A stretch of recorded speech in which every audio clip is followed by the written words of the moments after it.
So welcome, young Tiffany. Always a pleasure to be back. You're supposed to say, "Oh, young." That's nice, but I'm allowed to say that. I'm a nana to you. I still think I'm 20. I was only talking Yeah, about that recently, the idea of how old I am now and my previous perception of that being old and how I still think I'm a kid to the point yeah. where sometimes I'll have an achievement or acknowledgement to myself and be like, hey, Tiff, you're a grown up. It's meant to be that way now. Yeah. I still think I'm a 16-year-old boy, so yeah, it doesn't matter. It makes for a good day though, doesn't it? When you can do Yeah. 16-year-old boy things. Just get out on your BMX. Do some You know sweet that show, jumps. that show Jackass, which I think is just bloody ridiculous, like bloody stupid. And Yes. I've got this Smokey Bear safety hat, that I wear most of the time. But if I ever watch that show, something switches in my brain, and I want to start jumping on the couch. I just want to start bloody, doing burnouts and all sorts of shit. And I'll kill myself if I do, but I still think I've got it in me to do that shit. Do it, mate. Do it. It's the only thing that's standing between you and your youth is the decisions that you're not young enough to do it anymore.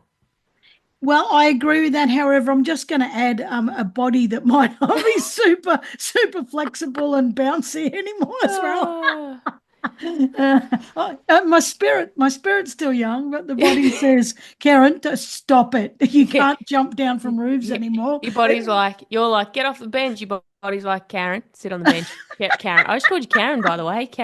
Karen, get on the bench. Get on the bench. Get on the bench. Yeah, stay on that bench, Karen, you old Bart. Shit. Tiff, I wanted to talk to you. As people know, I've had you on here a few times, and I just love having you as a regular chat here and there. The big thing, I know I love it. We both love it. I want to talk to you about your recent, no, well, a few things, right? Your recent trip to the Himalayas, because that just blows my mind, and I've got to tell you, I've got little jealousy pangs going on about that little trip.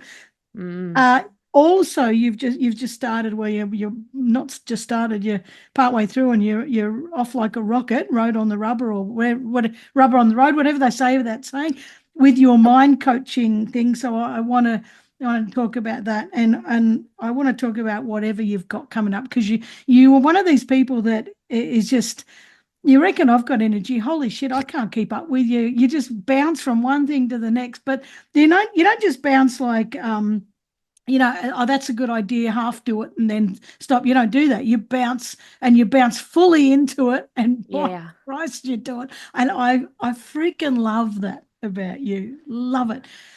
First of all, I see you got a new motorbike jacket. Oh, Pete. So, before the jacket, you saw I bought the new exhaust system for the bike. Let's talk about the thing that really matters here. Now, it's not a very girly thing to talk about, but oh my God, it has transformed my relationship with riding. I am now obsessed. Every moment I can be on that bike, I am on that bike.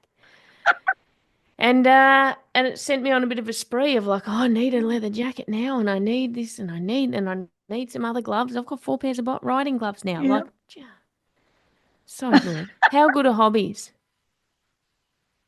How good are It's, hobbies? it's And an I talk about expensive it hobby. like it is an expensive one, but it's like it's a reintroduction of the yang to pull me back a little bit into alignment because I came back from the Himalayas and had embraced so much more yin into my life, all of this yin energy and that's been really beautiful. So it's been interesting. I was like, why am I such a rev head as well?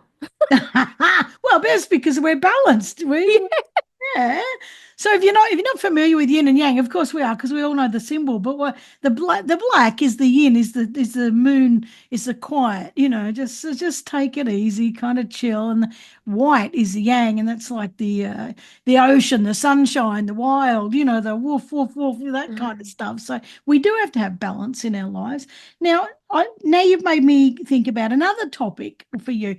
Talking about balance, is we get the choice to whether we're going to say a glass is half full or a glass is half empty and all Mm. that kind of stuff. The other day, and I will say this because I do think some arsehole broke into your car, and I do think that whether you want to look at no matter how you want to look at the glass, don't break into other people's cars. It's an arsehole thing to do. Mm-hmm. Took your bag of boxing gear and Took a part yeah. of my old exhaust system. I need that. Oh, did they? Yeah. And also I had I annoyingly had packed into my backpack as well a bracelet I'd bought myself, a bit of yin I'd stepped into upon returning, and I was going to go and return that for a refund. I got it home, didn't like it, so that was annoying because that was brand new and I'd popped it back in the packaging and I had it in my backpack ready to head down, and yeah, annoying. So they obviously I didn't get that back, but I did get some of my stuff back. Yeah, and as you said on your Facebook or whatever post, social media post, I could have been really angry. I could have chosen to, say, poor me. I love what you said. I could have hosted the best pity party. A well-hosted pity party. I'm good at that. I've done it a lot. I'm competent. I'm a competent host of those endeavors. Shit, I love that. I love your writing. But anyway, you didn't. You chose not to. You chose to go, oh, well, and it's kind of not completely, oh, well, but, it's not going to ruin my day. Anyway, you got most of it back. I Most got of most it. of it back, and like everything that's been happening in these last few months is, I mean, I should say in this entire lifetime, but I'm very aware of, and I'm in a place of observation about everything that's going on at the moment, and what I make of it, how I experience it, what I make of it, the story I tell, and what level of Mm, control and letting go that I have. And so coming back from India, where I had so many profound experiences and felt changed by it and made decisions of what I mm, was going to leave on the mountain. And we can talk about some of those rituals that we did that mm, had a profound impact. But one of the things, one of the ones that I've lesser spoken about, I've talked about letting go of shame in a lot of conversations since getting back, and even letting go of the need for other people to believe in me, that need for mm. validation. Yeah. But I also burned my money story. I have this relationship with, or this intrigue around our relationship with money. I think it's a real tale teller Mm, of what is going on. And yeah. I can see that my relationship financially is reflective of my experiences and an attachment around abandonment and safety and security. So there's a lot of things that I believe tie into that. Mm, And so I burned that.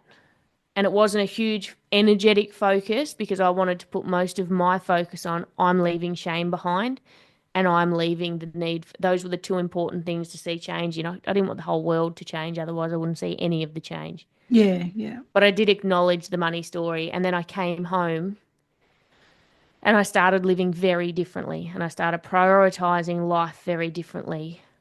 And my interpretation is a range of events happened at what felt like very deliberate times Mm, to test me in how I would react and show belief or lack thereof around the new decision that I'd made. The stuff we say we believe, but when it comes down to life throwing us yeah. an experience, we'll tell our story about it ourselves, a story about a reaction, but I don't think it's always the story we think we're telling. Yeah. Yeah. Or the story that we do when something. Yeah. Yeah. Yeah. Yeah, so I've had a couple of big annoying financial things happen, and I've had to go, what's, your money story? Don't, like, if you're going to react to this, then you're not leaving it behind, you're holding on to it. You need to Mm, let things go. So, and the experience of that is that so I got in my car and the glove box had been run. Now that's happened to me years ago, and there's no more sickening feeling of violation than when mm, somebody's broken into your yeah. stuff and rummaged around and messed with Yeah. it. Yeah. I got in the car and went and looked and went, ah, someone's got all my stuff out of the glove boxes. That's annoying. Okay. I looked around. I'm like, nothing's damaged. Okay. Oh shit, they've got my stuff out of the back. Okay, that's annoying. My car's not damaged. Can't do anything about it. Interestingly, a couple of hours later, I get a random message from someone who's doing my coaching course. He goes, "Hey Tiff, is anyone at PCYC missing a gym bag?"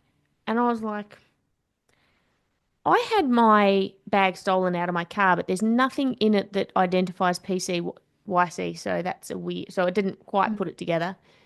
But then he screenshotted a post that was in a local St Kilda down the road, a St Kilda community page, and it was a photo of my stuff Wow. all spread across in front of a panel shop. And I was like, that's my stuff. Like it came straight to me. And then, God bless him, he went and picked it up and dropped it Mm. at the gym for me because I wasn't in the area. And I just went, my sense all day was the gratitude because I was like, how lucky and Mm. unexpected is that? That's not something you would ever, how would that happen? Like, that's just, Yeah. yeah, really lucky. So I Wow. chose to feel lucky. Wow, And then that's I good. pondered on it and I obviously wrote that big carry on about it, which is you're referring to on Facebook about perspective, because it was also, well, I've got a bloody car to get Mm. broken into. I've got, and yeah, it would have been annoying if I had to replace all of the stuff that they flogged, Mm. but also I could have done that and there's lots of people that can't.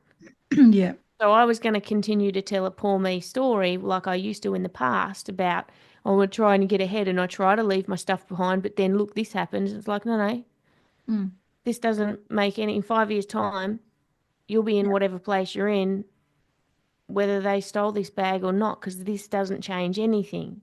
100%. That's what we've got to remember, don't we? Because we all react, we all get pissed off and that kind of stuff. But there's two things that when you look back over those kind of things, it makes no difference. Like it has not put a dent in your life at all, those little things like Yeah, that. But the other thing is whenever we make a decision to change something, we always get tested or yeah, always yeah. get tested. Did did you like? I want to sort of go back and ask about the Himalayas and why you went and all that. But just while you're talking on it, that burning ceremony, did Mm, you like? Is that literal? Did you actually have a yeah, fire up on the Himalayas yeah, yeah. and yeah? So tell us about that. That's So interesting. the seed was planted quite early, and there was lots of narrative around understanding that the mountains had the capacity to hold whatever we wanted to leave behind. And Wow. so as we were hiking, Jem was saying, like, have a think about what you would like to leave in the mountains because they've Mm, got you. mm, So we're walking up there and making and we wrote those things down. And on the day of the ceremony was our fourth day of hiking, and it was a silent hike. So silent with minimal eye contact. So there was just hours of walking up to a peak. We got to the top of one peak and we all just sat. And funnily enough, like I just ended up meditating. I don't meditate by myself, but you're in such a state that you just go, I'm gonna like this is what I'm gonna do. mm, And then we continued on and we had lunch at a certain spot. And that's where we then, and Jem did a meditation.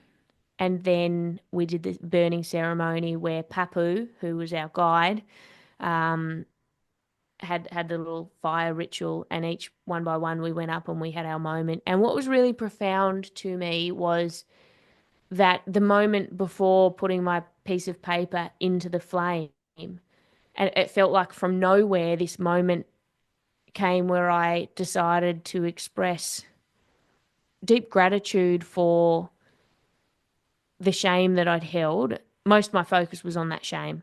The shame that I'd held for 41 years. It was like an acknowledgement of I may never understand why I needed that, but I need to acknowledge that the part of me that needed it to help keep me safe. mm, And I need to be grateful for that. Not self loathe, not go, this is a hindrance. I want it to fuck off. mm, And that felt really profound because I don't think we can let things go until we acknowledge that mm. they're not a bad thing. And Yeah. it was like, thank you. I know you served me, but I don't need you anymore. Mm, And it was just an incredibly profound thing to do. And again, like you said, the universe, if we want to call it that, or life or whatever word you use to describe that thing that Mm. guides you. A couple of days later, I went back to Delhi by myself and I had an experience that felt like this divine experience that showed me that the things I'd burnt, that I was safe in the world and that Wow. I no longer had shame or needed it and I was okay. And I was like, wow, like that situation, that circumstance was a point that was proven to me. And I took it Wow. and it was awesome. Wow. Yeah. I'm really intrigued about that. Like I love what you're saying, that you when you realize when you make peace with it, you can let it go. Yeah. And is that the case? And I'm not questioning what you're saying at all, but my curiosity wants to go deeper. Yeah.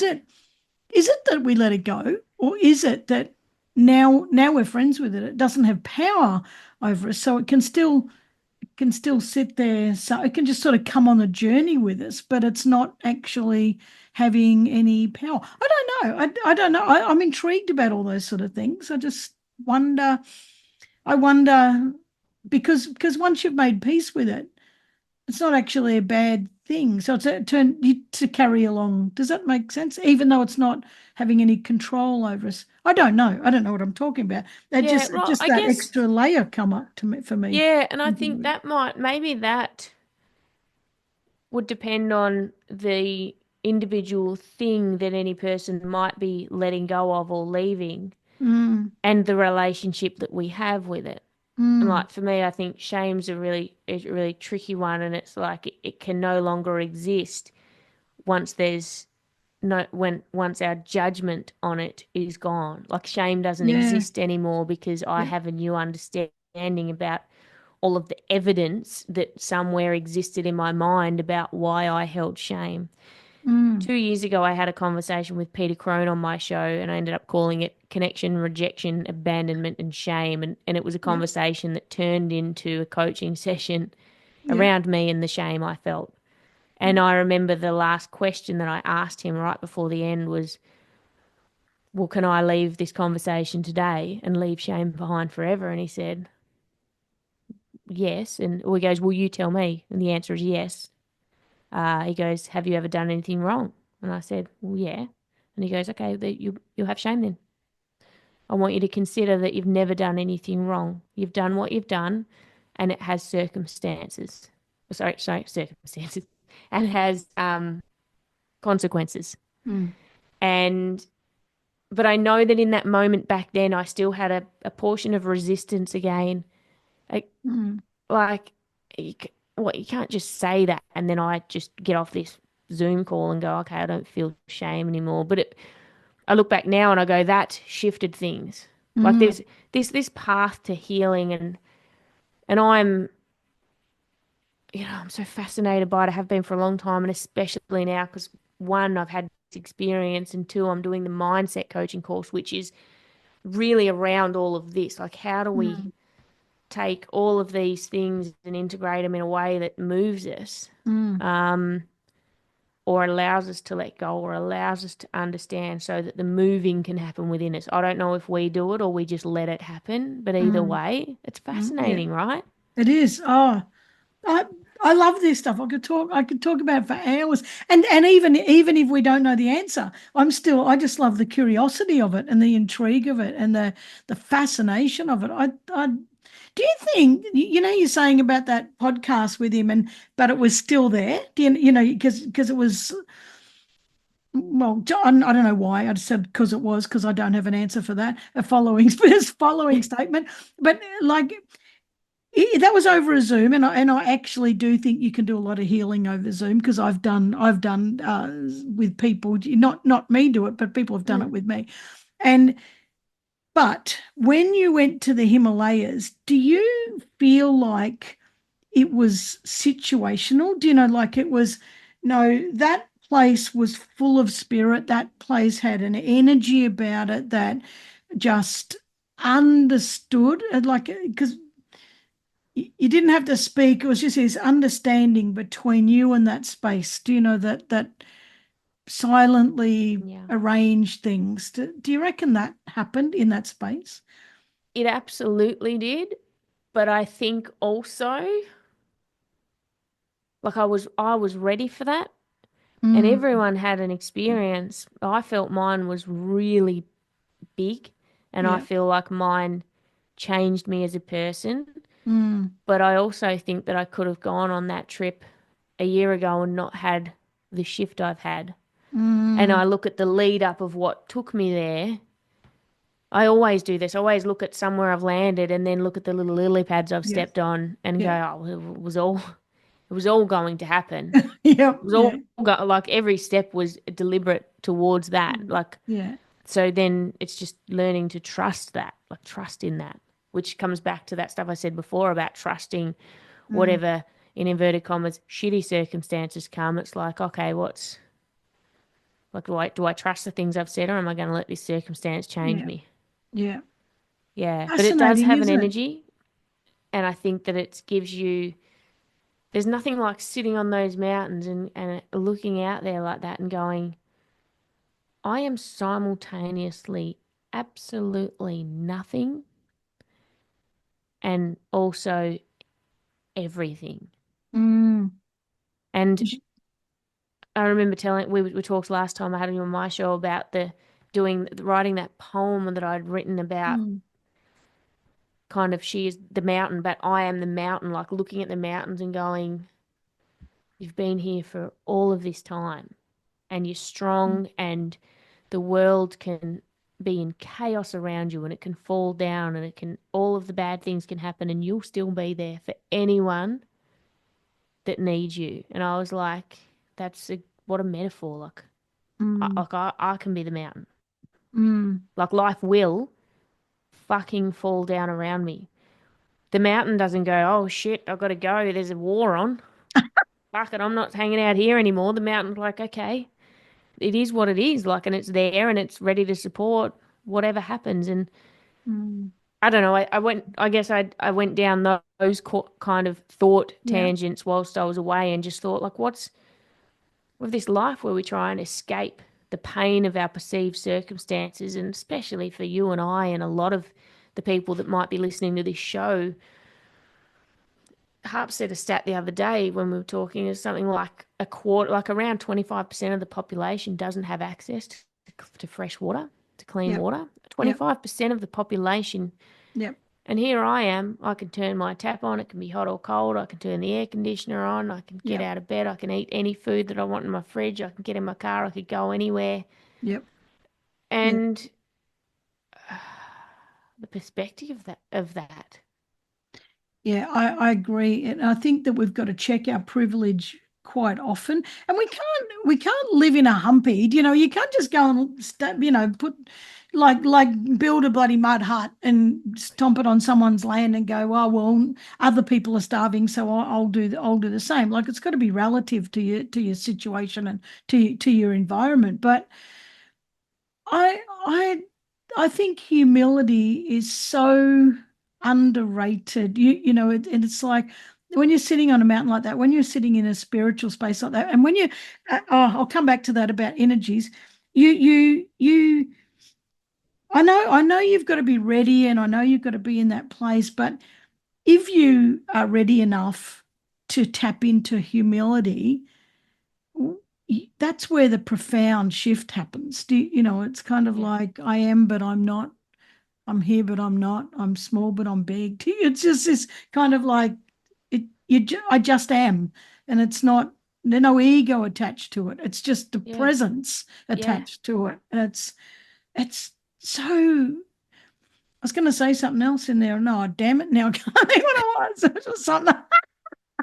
Oh God, I Sorry, my can't love. remember. But anyway, I hope it'll come back. So why did you go? Like, why? What's the story behind that?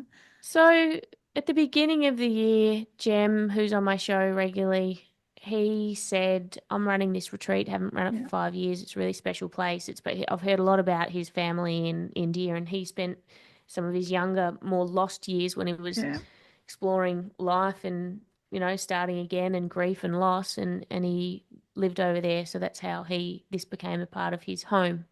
He said, yeah. I'm doing a retreat there. Be the first one in 5 years. You should come. And I just bought the MT-07. I said, Jem, I can't. that my holiday budget is well and truly like there'll be no trips for me. And he goes, yeah, maybe you'll manifest it. I'm like, righto, manifest away. But yeah, so it wasn't kind of by the time this year rolled like this time of year rolled around, I knew I wasn't going to be going. Ask another he said a few weeks before, I want you to come and do my 2 day leadership course, the Human Manager Academy in the city. I was like, yeah, awesome. So I went and did this 2 day event with him. He's brilliant at what he does. And on the second day, he went through a process called immunity to change. And he'd done it with me before on a podcast. So it was nothing new to me. I knew how deep Yep. it would go. Yep. It gets under some of our behaviors and beliefs, and it can really dig Yep. up some stuff. And we did on the podcast when I talked about my inability to let go Yep. and outsource and let go of control and all this stuff. Anyway, in the room that day, the thing I picked was quite a superficial, small thing. I was like, oh, like I know what this is all about, but I might just do.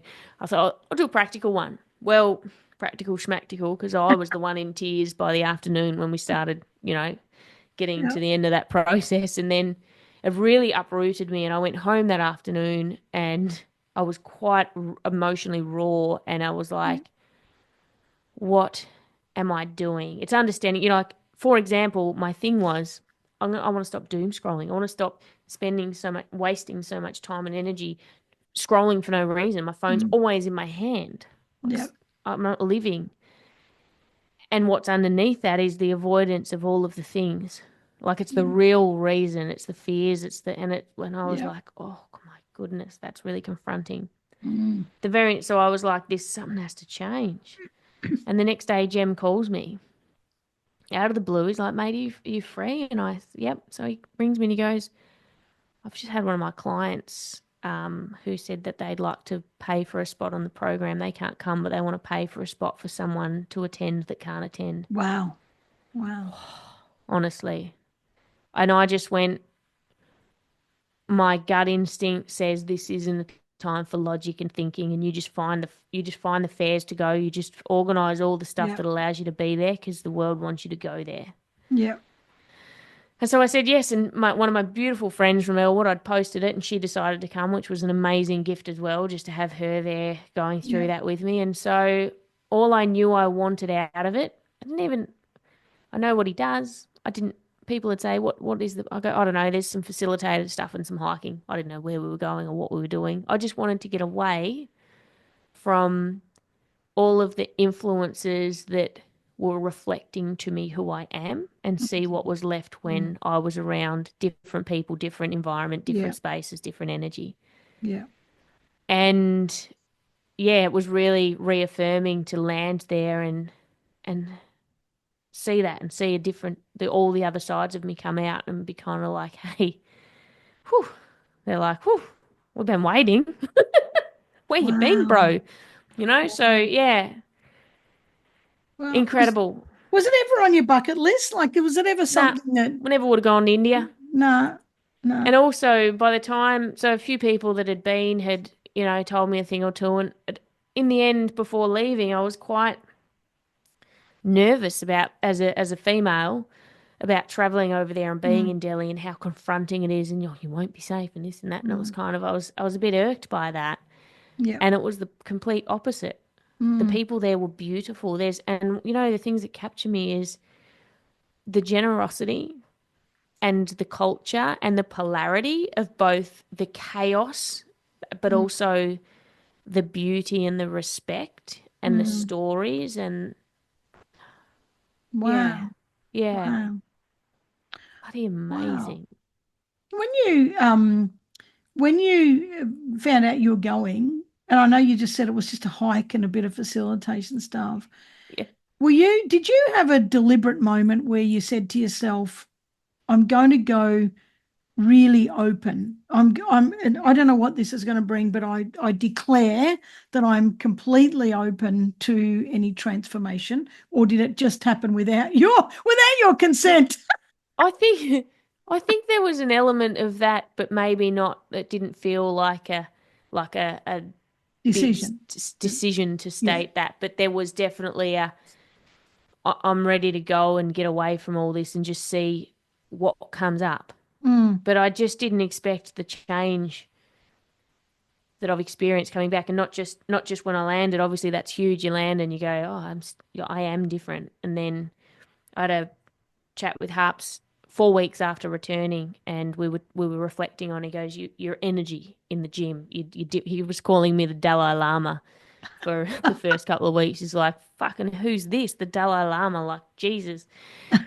But and he commented on that, and I said, "We're 4 weeks down the track. Can you tell me from the outside looking in how much of that change do you feel like I've held on to?" Because this particular conversation happened early in the week, and I just had a Saturday and Sunday where I'd felt a bit tired and a little bit like, oh, is this the beginning of me losing that? Is this going to mm, morph back into something that once happened?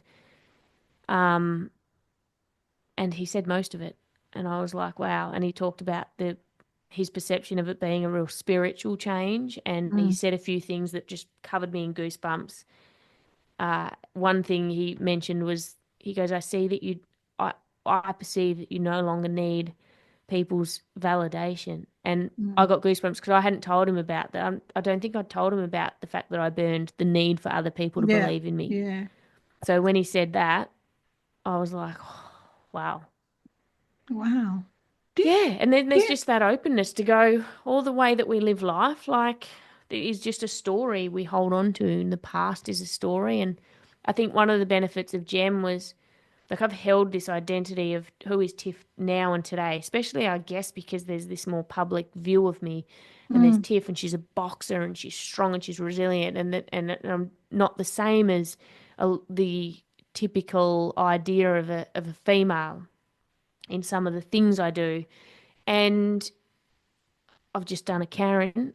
I've called you Karen again. That's twice. I've done a Karen. It's because I've got to call my friend Karen this afternoon. I'll just write that down so I stop calling you Karen. Um, I've just now I've gone on a tangent. What was I telling you about? Oh, Jem. So yeah. what I loved about Jem was we're sitting. He goes up there and he's taking his guitar and he's singing these beautiful acoustic songs. And then at some, and he talks. He used to have some. He was on Neighbours and Home and Away, and I don't know, it's Blue Heelers. He was an extra on some of those things Yeah. once, and then after singing a few songs, his partner Tali was like, "Yeah, like if you told him that you were played on Triple J, like he's got albums, he wrote songs," and I was like, "Oh wow!" And then the Wow. more I learned about him, which I've learned a lot, but was just these really different independent chapters of Mm, Gem, yeah. and I was like, when I think back 20 years ago, like there was Tiff in Tassie, and then there was this version of Tiff when I first, and I've always acknowledged if the people that knew me around that 2000 to 2010 when I first moved to Melbourne knew me now, like they're wholly different people. Like, Yeah. I was smoking Yeah. cigarettes and working in hospitality, and Yeah.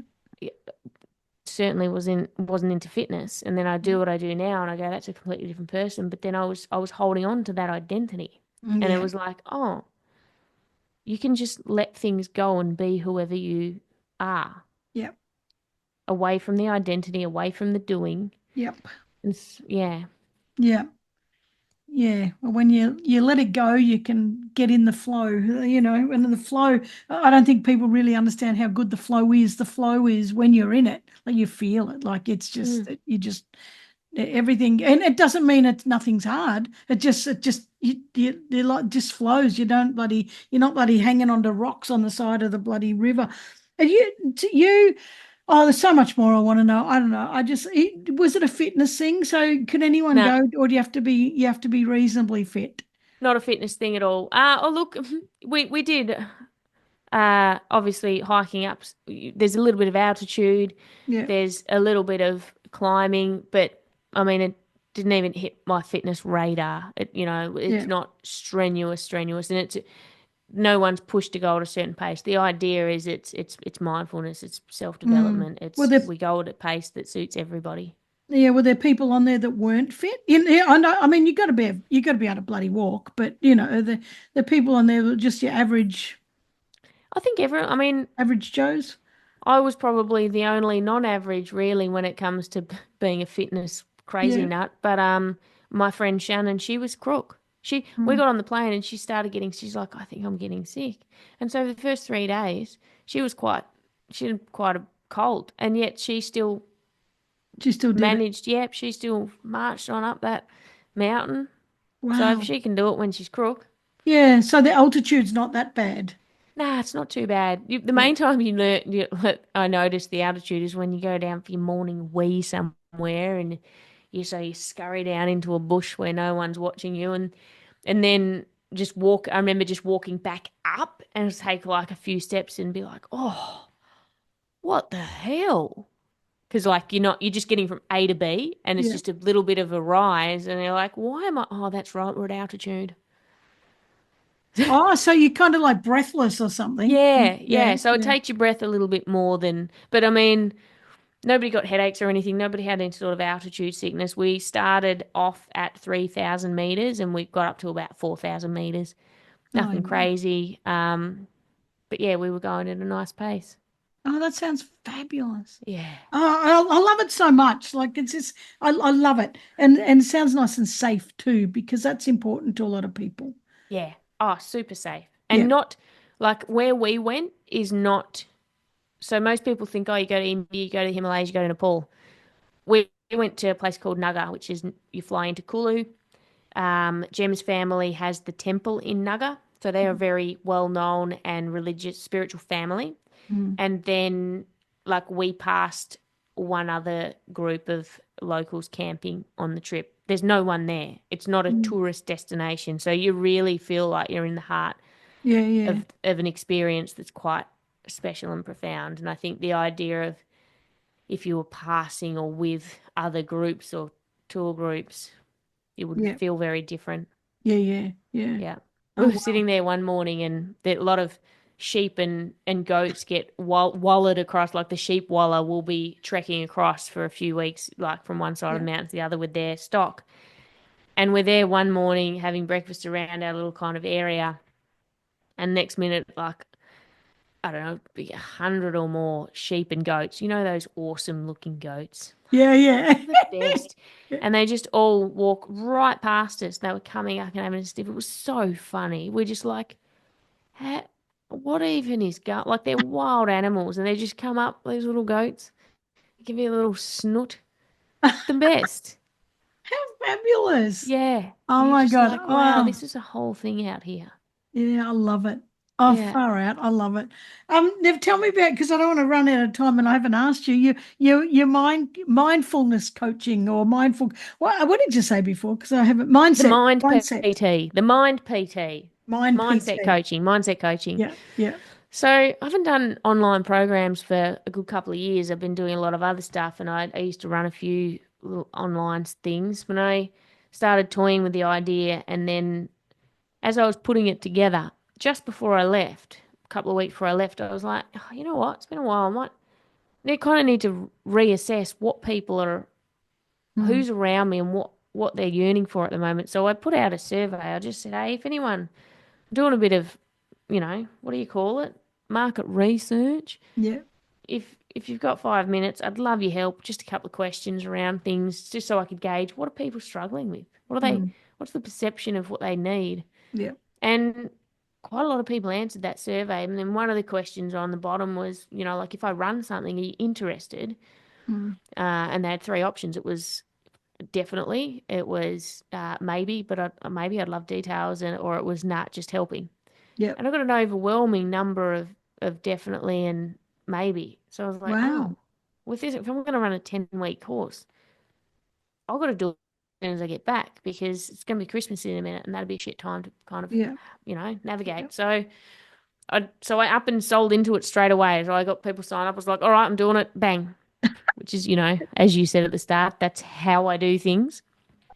And I love that because I feel like that's when I give the best of me because Yeah. that's what's driving me.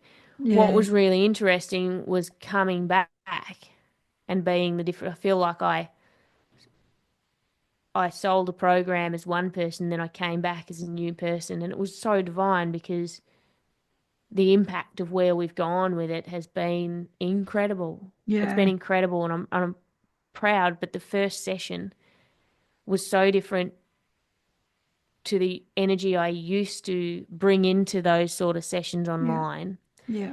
that I went to bed after doing it and I laid there and I felt sick with vulnerability. And I had this Oh, moment where I was like, I feel embarrassed or sick or vulnerable or I feel something. What the hell? I feel imposter syndrome. I'm like, is that what they want? Like I'm used to making sure everyone's having fun and I can yeah. see it in it. Whereas it was a very cognitive process and it was deep and it was introspective and we're peeling back layers of real stuff and it's beautiful. But I'm like, I can't get that's a different reaction that I normally get to gauge from the people Yeah. on the other side. Like it's normally Tiff, I'll let fucking entertain you and I'll deliver the stuff, but like let's all have a great time.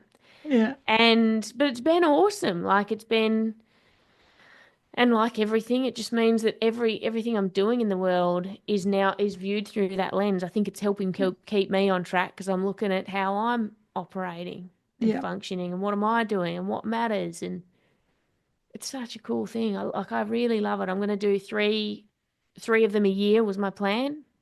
And whilst we were away, my friend Shannon, she's a business coach, so she's awesome. And I was saying to her, like, I really like working on that stuff with people, the stuff beyond just the practical Yeah. get fit and Yeah. get in shape. And I said, like, I just don't like being called a coach. Like, I've got a thing about it. Mm. There's a lot Mm. of wanker coaches out there, and Yeah. I don't know what to call myself. And she goes, what about the mind PT? And I was like, That's oh, that's great. that That's is so perfect. epic. Like, Yeah. fucking doing the reps for your mind muscle. That's So, yeah, awesome. So you're yeah. going to do it again next year? Like you're going to continue with it after this Yep, one? yep. So I've Yeah. already got a couple of people booked in so I'm doing the next one starting in February. So my Yeah. plan is three a year, so February and then Yeah. sometime middle of the year. Yeah. Um, and it's beautiful. Like it's small group, really interactive, people that are really, really ready to. It's it's a really Love it. gratifying thing. I can't. You can probably tell how much I love it. I feel really grateful. I feel a massive sense of responsibility because we were talking before about Yeah. Yeah. knowing how to guide and put stuff and allow stuff to unfold and Yeah. come through in a Yeah. like I'm used to being able to tell answers and make people enjoy the process, but there's parts of this process that's also just a readiness and you got to trust. Mm. And Yeah. so I feel a big sense of responsibility in being able to articulate and guide people in that environment at whatever stage they might be in. And I guess Mm. for me, there's still a lot of imposter syndrome, but I've always talked about that, and no one's exempt from that. And it's like, well, you just have to be the, Mm. that's going to Mm. be there. That's why I've always pivoted a lot in the past. Like, do this great thing, and then I'll do something completely different. Yeah. Because what if I'm shit at it? Yeah. Well, what if you're not shit at it? What if you just get better and better each time? Yeah. And That's that's cool. that's that's right. I think one of the things that really helped me when we did our values work in the Himalayas, I really spent a lot of time on the idea of integrity, Yeah. and I realized that integrity was a big value for me. That it was showing up in a lot of places, so I could Mm. see where I was having like getting my hot buttons pressed Yeah. was when I could see perceived lack of integrity in people. Yeah. So then I go, well, I'm okay with anyone making mistakes as long as there is great intentions, Mm. great kindness and generosity, and integrity. And so if I live up to all of those things, I have to be okay with my perception of making mistakes. Yeah. Yeah. Yeah. Yeah. Well, I love it, and it's got a whole big element of ownership in that too. That what you just said. Yeah, it's great. So, Yeah. so, so right. So people can join that, and they also. You're talking about one last thing. You're talking about This excites me running a a lot as well. running a retreat, a boxing retreat next year in Bali. Yeah, yeah. And so I've Fantastic. got a really great friend, Courtney. She was my first. So we met in boxing when I did my first fight. We Yeah, yeah, were yeah. we were best mates for a long time. We were housemates, and she's lived everywhere across the world. She's back here for a week, and we've been talking recently about her next moves in Korea, and we're going to join forces and run these Bali boxing retreats. And Wow. what I love about it is her energy. Like, so these are more, so you've got, I think about my mind PT workshops, Yeah, and they're a lot maybe more introspective and yin and all of yeah, that. And then the Bali boxing retreat will be, kind of more fucking let's do it, like that element of resilience that is just a bit more yeah. let's go, do the thing, do the work, have a laugh, have some fun, fucking get away. That'll be But awesome. she's really big on female empowerment. She's really Yeah, big on integrity as well. She's really big on calling shit out, being a strong feminine energy in a space that, yeah, I love. There's a lot I love about her that I would be mm, very excited to expose my people to yeah, and yeah, allow them to be influenced by her and her energy. yeah. So yeah, boom. I'm Mm. hoping we're looking at as early as January to run our first one. So Wow. Oh, wow. Imagine like I'm just thinking boxing, like that's a sweat fest for me. But then you add the mugginess of Buddy Barley. Geez, I'll tell you what, if people want to strip kilos, there's what a perfect opportunity. Wow, it, wow. yeah, it is. The first session when you go to a place like that, for me, I'm really sensitive to the heat too. Yeah.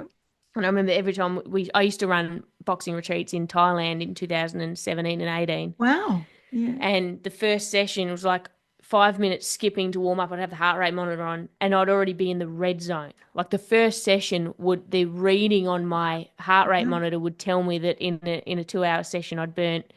I remember the first one was 1,500 calories or something ludicrous. Like, Wow. and half Wow. of those, like they're not like 2 hour session, but when you do them in Thailand like that, there's a lot of just Yeah. stretching and stuffing around. Yeah. So 15, like it was just ridiculous. But then, you adapt to the heat, and it's a beautiful heat. Look, I agree. I did what's that yoga? Bikram. What? Bikram, the Bikram, hot Bikram, yoga. yeah, yeah, yeah, yeah. In Hawaii, in a hot, in fact, it was already hot in Hawaii, in a hot room that had heaters on in Hawaii. It was like, and it was like, as soon as you walked into the room, you just drip. Yeah. And at first I was like, oh my God, this is going to kill me. Like this, and I was really super fit. Then I was a postie bike push bike postie, and Yeah. I was fit, I had two lots of six packs, and I was doing this bloody thing, even I was thinking I'm gonna fucking die, and I was drinking so much water, I'm thinking, oh my God, I can't keep drinking water, I'm gonna drown if I just keep drinking water. And I reckon about 20 minutes into it or something, 25 minutes, I was like, I got into it, like suddenly the heat, I didn't notice Yeah. anymore. Yeah. My body had adjusted, and it Mm. was it was powerful. Like it was so bloody great. I'm not enthusiastic to do it again at my age, but with my fucked up thyroid, I'll probably last 3 minutes. But anyway, gee, it was good. It was freaking good. I really liked it. But anyway. Yeah. Yeah. When first night on the mountain back in India, we shared our story with each other. So we'd spend a day or so together, and then we had dinner, and it was just a really casual, we're going to share our story. It's been a little or as much as you like. So we all sat in a room together, and my friend Shannon, she went first, and she went balls to the wall, like really deep. And it was beautiful because it set the stage, and every single person, including myself, shared to a level that they had not shared before. Yeah. Yeah. And I've shared a lot, but Yeah. I used words, descriptions, and told the hard parts, in ways that I hadn't before. And it was Mm. incredible. Mm. Next morning, we did Talia's Jem's partner, and she has a Pilates studio down in Torquay, and she did a mindful movement session. So we're just doing a bit of stretch, not my usual Yeah. style of movement, fucking Yeah. stretching and cat and cow and Yeah. breathing and being mindful. Yep. And then towards the end, we're doing a bit of, a bit of old cat cow or a bit of back bending or something, as you do. And out of absolutely nowhere, no conscious thought was attached to it. It was just moving the body. And next minute, this wave of emotion hit, and I was lying down, and I just started sobbing, and I was like, "Whoa!" Like wow. And then before we went off to breakfast, I scooted off to my room and just had a big cry, big release. And it's just really beautiful to realize that the body, if we just get out of its way, Mm. it'll Mm. let things, it'll teach us things, right? So that taught Yeah. me that things were a big deal, that I'd shifted things, that I'd acknowledged stuff, and that there was something not necessarily in my consciousness, Mm. but under the surface that was going on. And yeah, Wow. Wow. yeah, Wowee. Yeah, I agree. Yeah, I think your body just knows, and we do get in the way. Oh shit, I feel like crying. I can't now because I've got to go and I've got to write an email. Oh, I feel like I just want to hang my head and bloody let my thoughts, wash over me. No, I can't now. I can't right now because I've got to do this, and oh, I just need a bath. I just need a stretch. No, I can't now. That kind of stuff. If we just I mean, I know we can't. We have to bloody live and we have to survive, in this world, make a living. But if we could, wherever we possibly could, honor our body by doing what it tells us it wants, where we can, God, we'd be in a better place. We would be in such a better place. even how we react to not only ourselves when we cry, like that whole, I mean, I Mm. used to go somewhere quiet. I used to get out of the way. I used to be Mm. away from people. I don't want to burden people with my Yeah. tears and issues. But also, I think about, I've got a handful of friends. I've got one friend who's quite a crier. Mm. Like, we'll have conversations, and she will frequently well up and talk about. And I remember initially, I wanted to, like, jump in and Yeah. hug that away, like jump on it straight away, like, oh my goodness, almost a really reactive response. And over time, it's realizing that you don't have to jump on that. You almost scare it away, like Yeah. allow it to be, Yeah. and then just give her an embrace. Like, Mm. I don't need to take away your tears because tears are good. And I think that Yeah. when we can jump on it like that and react too quickly, I don't know if it's always the best thing. No, I don't think it is. I cry in my leadership programs. Like if I'm talking about something that really means something to me, I'll start crying. But I'm very quick to say, "Now, don't stop me," and I don't need a pity party. This Yeah. this is perfectly fine for me to share it vulnerably like this. So I'm going to continue, and you can just sit and listen and embrace it. And then I Yeah. then I just keep going. I just keep crying about something, and I think that's so good. Just let people go. I know we've got so much guilt and emotion and shame and all that shit attached to crying. I used to have that. I don't now. I'm a bloody sook at everything. I don't care. I don't care. That is. Even another thing I noticed was how we. So I'm away with Jem. Jem's a coach. A lot of people in that room were coaches of some sort. Mm. That or very aware of the things that the coaches are. So I guess around language and everything like that. And so when there's a real awareness when we're talking in rooms like that of our language and our Mm. story and our ownership. And what was really beautiful was observing that in that space of the night where we got to share, it's like I know the power of what I say and how the hold it can have over me. Mm. But knowing that doesn't mean that I should suppress the fact that, you know what, this thing happened to me and it's fucking hard and it's fucking unfair and I don't feel safe and I'm not safe in the world. And Mm. there's got to be a space to allow us to acknowledge that Mm. so that we can again let go of it and like it's like I It doesn't know have power over us once yeah, we can acknowledge like it. it's Yeah. there. So it's because that brings Mm. me back to the work I want to do with the mind PT work is where's the balance between Mm. saying like speaking? That's one of my biggest passions is you have to voice what's inside of you and Mm. then have compassion for it and then learn how to kick your ass when you need it whilst Yeah, having compassion and understanding. yeah, yeah. I agree. Yeah, Yeah, good. Yeah, good. yeah, I love it. no Tiff, worries. thank you. You're Yeah, welcome. I just love chatting with you. I love our deep philosophical conversations. Neither of us know what the fuck we're talking about. We don't have all the answers. We're not philosophers, but it's very thought provoking and it's very intriguing and fascinating. And I think when you've got curiosity at the top of your mind, Yeah, that's when you start. That's when you're open to learning. You're open to receiving. You're open to everything. So you bring the yeah. best out of me. You really do. So hope I do Oh, that for you as you well. absolutely do. Yeah, good. I'm gonna have a Good. trip. I'm gonna have a trip down your way at some point because I want to go and try. Shout out to Kathy and her Oh, Reiki. I want to come down and have. Yeah. yeah, Kathy is bloody fantastic. I know she's in your program, Kath. Hello, because I know you'll listen to this because we're two of your faves, and not letting the ego get in the way there. But Kathy, you're a bloody legend, and Kath does. It's called Calm with Kathy Reiki Mm, in Traralgon. So if you mm. are after some Reiki, look up Calm with Kathy on Facebook. She is unbelievable. Yeah. So She's very special. when you do come up here, yell out, and we'll all three of us will bloody go and have a clang banger. Sounds good, doesn't it? Yes. Yeah. Clang banger. Oh, Whatever that that is. I just don't know means what I've just committed to everyone, but I know oh, words come out my mouth. It was actually just a coffee. But if you've got another sort of anything that's more exciting that you can associate with it, that's great. We'll do that as well. All right. Well, we'll see you when you come down. But Tiff, thank you so much for joining me again. Love it. Love it so uh, much. thank you. All right. I'll catch you soon. Bye. See ya. Ta-da.